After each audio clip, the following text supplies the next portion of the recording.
Elle est en chantier depuis 1900, depuis 144 ans. La Sagrada Familia poursuit son édification. Le pape va inaugurer ce soir la 18e tour de la basilique la plus haute du monde, l'une des plus visitées aussi en Europe. Au fil des ans, l'œuvre de Gaudí, surnommée la Bible de Pierre, est devenue l'emblème de Barcelone, comme nous l'expliquent Alexis Jacquet et Odile Longval.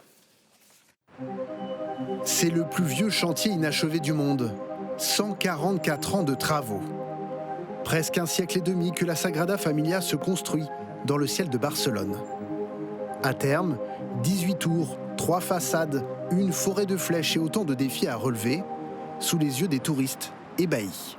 C'est très impressionnant. Ça me donne la chair de poule. C'est génial qu'on vive au rythme de sa construction. C'est émouvant quand même de voir cette tour qui se construit au fur et à mesure après tant d'années. Un projet fou né dans la tête de Gaudi, architecte de génie et personnage fantasque qui dédiera sa vie à son chef-d'œuvre. Obsessionnel, il dort sur le chantier, conçoit chaque détail, mais ne verra que le début des travaux. L'homme est écrasé par un tramway en 1926, il y a tout juste 100 ans. Combien de temps je vivrai, disait souvent Gaudi.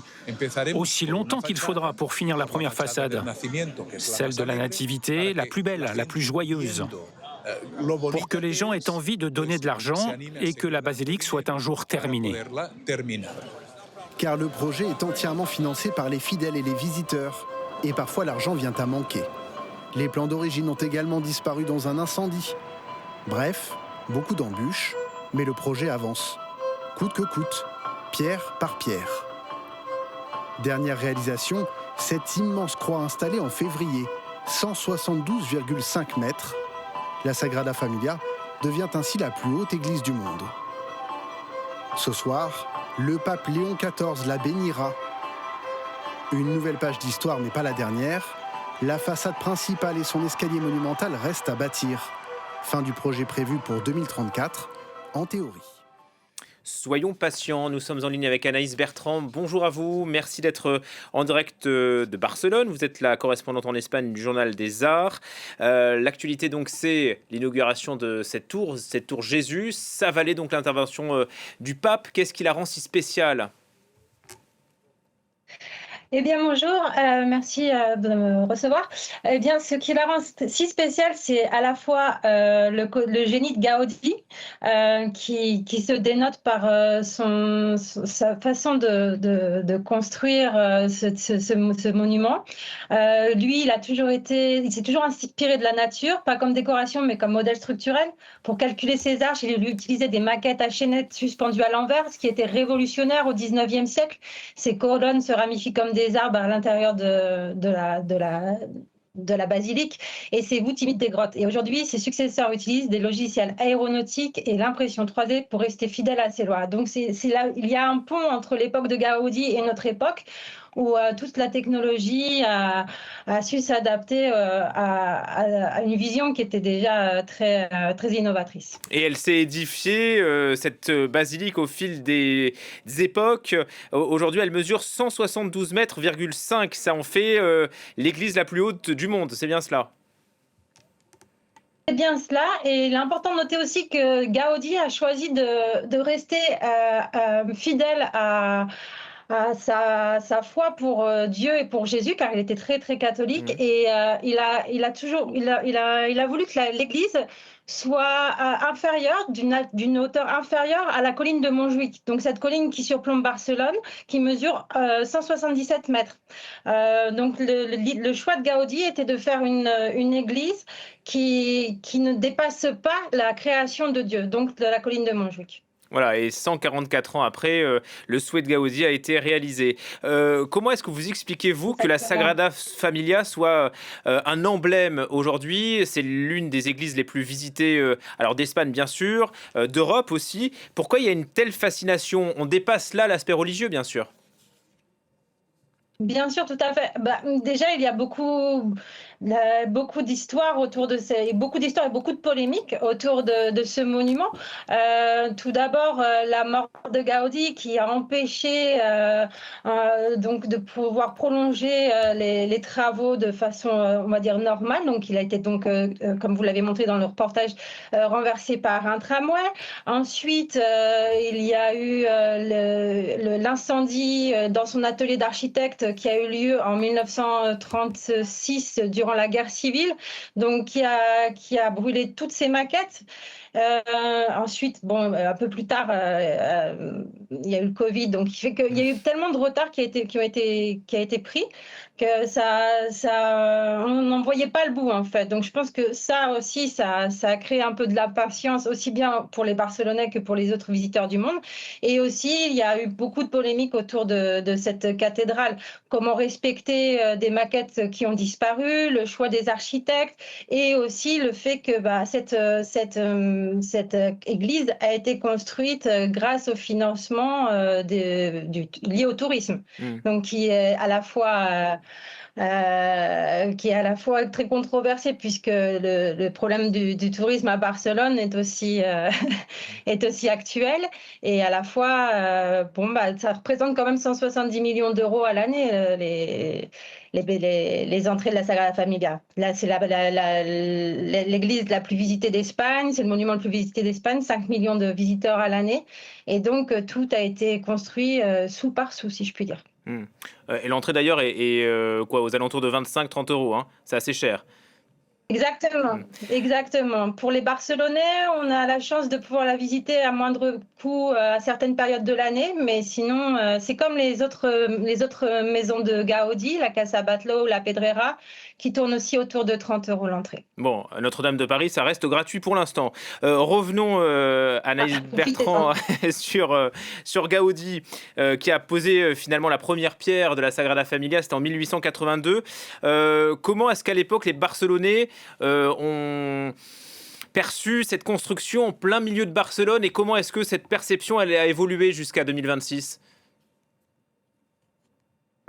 Bien, au début, pour être honnête, c'était pas exactement Gaudi le tout premier architecte. L'initiative, elle venait d'un libraire barcelonais qui rêvait de construire une église dédiée à la Sainte Famille.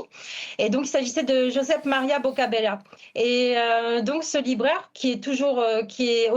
repose aujourd'hui dans la crypte de la Sagrada aux côtés de Gaudi, a lancé ce projet. Et le premier architecte, lui, a dû tenir comme quelques mois. Puis Gaudi a commencé les travaux. Au début, il n'y a pas vraiment eu de problème parce que les plans n'étaient pas encore perceptibles ou définis. Mais c'est après, quand il a commencé à construire la Pedrera et la Casa Batlló, donc qui sont sur le Passeig de Gràcia à Barcelone, on a commencé à avoir vraiment le style de Gaudi qui était complètement atypique pour l'époque et très controversé. Mais malgré tout, il a quand même toujours mis en priorité sa foi pour pouvoir continuer à travailler sur la Sagrada Familia. Donc il a renoncé parfois à terminer certaines œuvres comme la Pedrera pour pouvoir retourner sur la Sagrada Familia.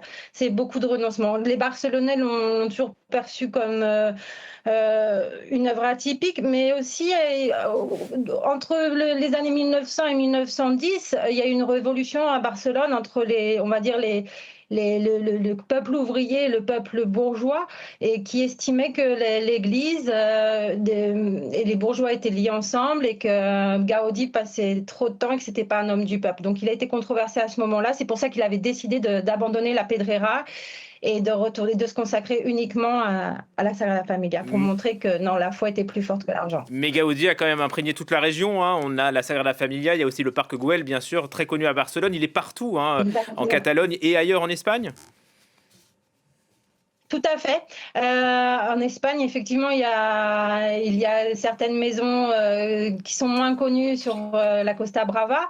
Le parc Güell, à la base, était un parc qui devait abriter des logements luxueux. C'est pour ça que vous voyez le parc Güell, vous avez le mot parc qui est en anglais. En fait, c'était une commande par le seigneur Güell, donc qui était anglais, qui avait connu Gaudi lors d'une exposition universelle et qui lui avait demandé de construire ce parc avec des 6 lotissements de maisons de luxe, mais effectivement, ça n'a pas vu le jour pour diverses raisons.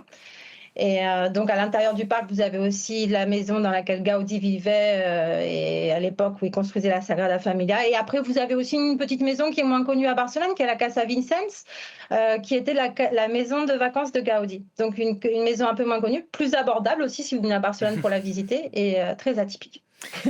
Pour terminer sur la Sagrada Familia, puisque c'est l'actualité du jour, Anaïs Bertrand, les Barcelonais ont dû faire preuve de patience. Ça fait 144 ans qu'il y a ce chantier au cœur de Barcelone. Et ils vont encore devoir patienter 10 ans, puisqu'on attend l'édification de la dernière façade, la façade de la gloire. Et là, on nous promet l'œuvre la plus impressionnante de toute la basilique. Oui, tout à fait. Alors, comme les deux autres façades, donc la façade de la Passion et la façade de la Nativité, la troisième façade promet aussi une vue exceptionnelle, particulière, avec aussi toujours ce qu'on peut remarquer sur la Sagrada Familia, le peu de couleurs qu'il y a, ce sont des offrandes à Dieu, en fait. Vous avez des pots avec des fruits colorés. Et donc, cette partie-là sera aussi dotée de ce genre d'agrément.